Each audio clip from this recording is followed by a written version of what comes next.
Last time on Dragon Ball Z, after 1 week of intense training, it was time. The day of the Cell Games. Not wasting any time, our heroes quickly rushed to the battleground. Before fighting, Lardy Joe asked Kami, Kami, why are you here? Shouldn't you have made the lookout? If you die, there'll be no more Dragon Balls. Kami states that there's something inside of him that wants him to be there, then stating that the other half, Piccolo, is on the verge of taking over, and when that happens, there will be no Dragon Ball.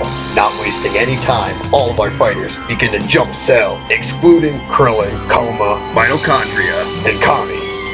Things start off, Lardy Joe transforming into a form similar to the one seen when Baby took over his body. But this time, the Master Chef was in control. Nappa and Zuki take their lead and transform into their newly ascended Super Saiyan form. Coma watches idly, giving Zuki the first shot at Cell once again. Bien rushes Cell and tries to stun him with his new stunning strike technique, only managing to successfully pull it off once. He gives his team a free shot at Cell. Lardy Joe clenches his fist and fire bursts from his hands, a technique he learned on his journey to study the culinary arts of the world. He visited Mount Frypan, the mountain that was consumed with fire. He managed to make peace with this element, using it in cooking and his fighting.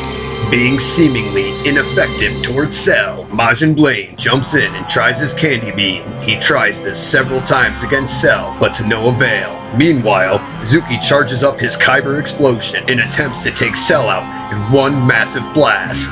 Nappa then goes on the offensive, his now robotic missile arm, shooting it at Cell. Although being very ineffective, Nappa takes this opportunity to fire a brake cannon out of his mouth straight at Cell. Lardy Joe and Bien barely get out of the way of Nappa's attack. Cell dodges the attack as if it was nothing. Cell jumps up in the air and hurls a supernova towards Lardy Joe, hitting him directly on and doing massive damage.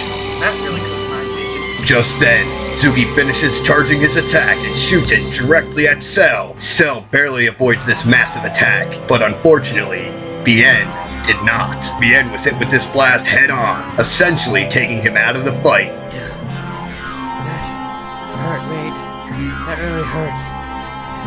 Mitochondria is convinced to jump into the fight, having realized if Cell destroys the planet, he would destroy Popo and all of his weed, too. Not having any of Cell's weed destruction, Mitochondria attempts to absorb Cell, and for a moment, it looks as if he succeeded.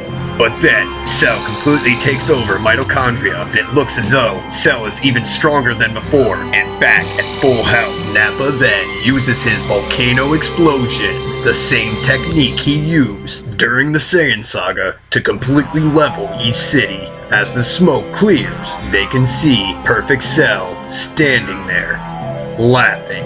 This irritates Chex, and he goes full Kaioken times 10. And he begins to charge the Spirit Bomb. Kami uses this as a distraction to run over to Lardy Joe and give him much needed healing. Also, giving Bien a Senzu Bean. Lardy Joe and Bien then begin to rush Cell, trying to buy time for Chex's Spirit Bomb. Then Cell decides to jump up in the air and fire another supernova. At this point, Coma has seen enough. He jumps in and smacks the supernova away. So you thought these was ones? Nah, we Saiyans. We about to beat the chi out of you. He then fires his collapsing star cannon, hitting Cell directly, making Cell extremely mad. Lardy Joe takes this opportunity. He uses his new technique. Cold snap! Cell was then frozen. This gives our fighters an opportunity to strike at Cell. Find out what happens this time on Dragon Ball Z.